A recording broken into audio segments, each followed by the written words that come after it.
ನಾನು ನಿಮಗೆ ಕರ್ನಾಟಕದ ಐತಿಹಾಸಿಕ ಸ್ಥಳವಾದ ದಾವಣಗೆರೆ ಜಿಲ್ಲೆಯ ಹರಿಹರದಲ್ಲಿರುವ ಹರಿಹರೇಶ್ವರ ದೇವಾಲಯದಲ್ಲಿ ಶಿವ ಮತ್ತು ವಿಷ್ಣು ಬಂದು ನೆಲೆಸಿದ ಐತಿಹಾಸಿಕ ಹಿನ್ನೆಲೆಯ ಕುರಿತು ಇಂದು ತಿಳಿಸಿಕೊಡುತ್ತೇನೆ. ಬಹಳ ವರ್ಷಗಳ ಹಿಂದೆ ದಟ್ಟವಾದ ಮರಗಳು ಮತ್ತು ಹಸಿರು ಪ್ರಕೃತಿಯಿಂದ ತುಂಬಿದ ಒಂದು ಅದ್ಭುತ ಪ್ರದೇಶವಿತ್ತು. ಆ ಪ್ರದೇಶವನ್ನು ದಂಡಕಾರಣ್ಯ ಎಂದು ಕರೆಯಲಾಗುತ್ತಿತ್ತು. ಅಲ್ಲಿ ಅನೇಕ ವಿಧದ ಗಿಡಮರಗಳು, ಪಕ್ಷಿಗಳು ಮತ್ತು ಪ್ರಾಣಿಗಳು ನಿರ್ಭಯವಾಗಿ ಸಂಚರಿಸುತ್ತಿದ್ದವು. ಆ ಅರಣ್ಯದ ಮಧ್ಯದಲ್ಲಿ ಸುಂದರವಾಗಿ ಹರಿಯುತ್ತಿದ್ದ ನದಿ ತುಂಗಭದ್ರಾ. ತುಂಗಭದ್ರಾ ನದಿ ತೀರದಲ್ಲಿ ಗುಹ ಎಂಬ ಋಷಿಕುಮಾರನು ವಾಸಿಸುತ್ತಿದ್ದನು.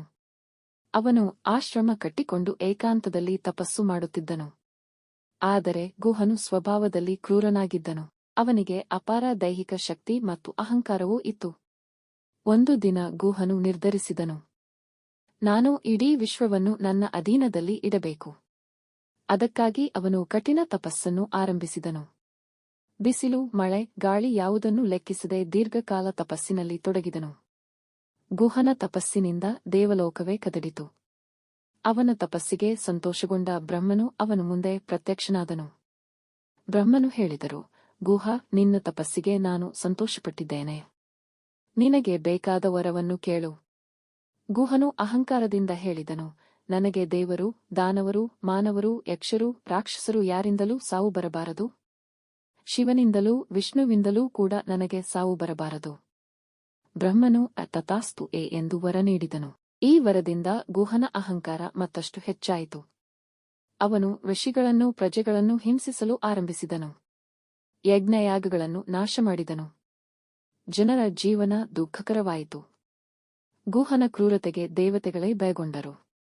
ಇಂದ್ರನ ನೇತೃತ್ವದಲ್ಲಿ ಎಲ್ಲ ದೇವತೆಗಳು ಬ್ರಹ್ಮನ ಬಳಿಗೆ ಹೋಗಿ ಸಹಾಯ ಕೇಳಿದರು. ಆಗ ಬ್ರಹ್ಮನು ಹೇಳಿದರು, ನಾನು ಅವನಿಗೆ ವರ ಕೊಟ್ಟಿದ್ದೇನೆ. ಅದನ್ನು ನಾನು ಬದಲಾಯಿಸಲಾರೆ. ನಾವು ಶಿವನ ಬಳಿಗೆ ಹೋಗೋಣ. ದೇವತೆಗಳು ಶಿವನ ಬಳಿ ಹೋದರು. ಶಿವನು ಹೇಳಿದರು, ಈ ಸಮಸ್ಯೆಗೆ ವಿಷ್ಣುವೇ ಉಪಾಯ ಕಂಡುಕೊಳ್ಳಬಹುದು. ಅವರು ಎಲ್ಲರೂ ವಿಷ್ಣುವಿನ ಶರಣಾದರು. ವಿಷ್ಣು ದೇವತೆಗಳ ಸಮಸ್ಯೆಯನ್ನು ಕೇಳಿ ಯೋಚಿಸಿದನು. ನಂತರ ಹೇಳಿದರು, ಗುಹನನ್ನು ಜಯಿಸಲು ನಾವು ಹೊಸ ರೂಪ ತಾಳಬೇಕು. ಆಗ ಶಿವ ಮತ್ತು ವಿಷ್ಣು ಇಬ್ಬರು ಸೇರಿ ಒಂದು ಅದ್ಭುತ ರೂಪ ತಾಳಿದರು. ಅರ್ಧ ಭಾಗ ಶಿವ, ಅರ್ಧ ಭಾಗ ವಿಷ್ಣು. ಆ ದೈವಿಕ ರೂಪವೇ ಹರಿಹರೇಶ್ವರ. ಹರಿಹರೇಶ್ವರನು ಭೂಮಿಗೆ ಇಳಿದು ದಂಡಕಾರಣ್ಯಕ್ಕೆ ಬಂದನು. ಅಲ್ಲಿ ಗುಹನನ್ನು ಯುದ್ಧಕ್ಕೆ ಆಹ್ವಾನಿಸಿದನು. ಗುಹ ಮತ್ತು ಹರಿಹರೇಶ್ವರ ನಡುವೆ ಭೀಕರ ಯುದ್ಧ ಆರಂಭವಾಯಿತು. ಅದು ಅನೇಕ ವರ್ಷಗಳವರೆಗೆ ಮುಂದುವರಿದಿತು.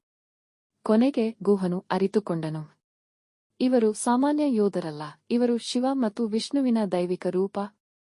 ಅವನು ತಕ್ಷಣ ಹರಿಹರೇಶ್ವರನ ಪಾದಗಳಲ್ಲಿ ಶರಣಾದನು. ಹರಿಹರೇಶ್ವರನು ಕರುಣೆಯಿಂದ ಅವನನ್ನು ಕ್ಷಮಿಸಿದನು. ಗುಹನು ಪ್ರಾರ್ಥಿಸಿದನು, ಪ್ರಭು, ನಾನು ತಪಸ್ಸು ಮಾಡಿದ ಈ ಅರಣ್ಯಕ್ಕೆ ಗುಹಾರಣ್ಯ ಎಂದು ಹೆಸರು ಬರಲಿ. ನೀವು ಇಲ್ಲಿಯೇ ನೆಲೆಸಿರಿ. ಹರಿಹರೇಶ್ವರನು ಅವನ ಬೇಡಿಕೆಯನ್ನು ಒಪ್ಪಿಕೊಂಡನು. ಅವನು ಗುಹನ ಎದೆಯ ಮೇಲೆ ನಿಂತನು. ಪ್ರಭುವಿನ ದೈವಿಕ ಭಾರವನ್ನು ತಾಳಲಾರದೆ ಗುಹನು ನಿಧಾನವಾಗಿ ಪಾತಾಳಕ್ಕೆ ಕುಸಿದನು. ಆದರೆ ಹರಿಹರೇಶ್ವರನು ಅಲ್ಲಿಯೇ ಸಾಲಿಗ್ರಾಮ ಶಿಲಾರೂಪದಲ್ಲಿ ನೆಲೆಸಿದನು. ಆ ದಿನದಿಂದ ದಂಡಕಾರಣ್ಯ ಗುಹಾರಣ್ಯ ಎಂದು ಪ್ರಸಿದ್ಧಿಯಾಯಿತು.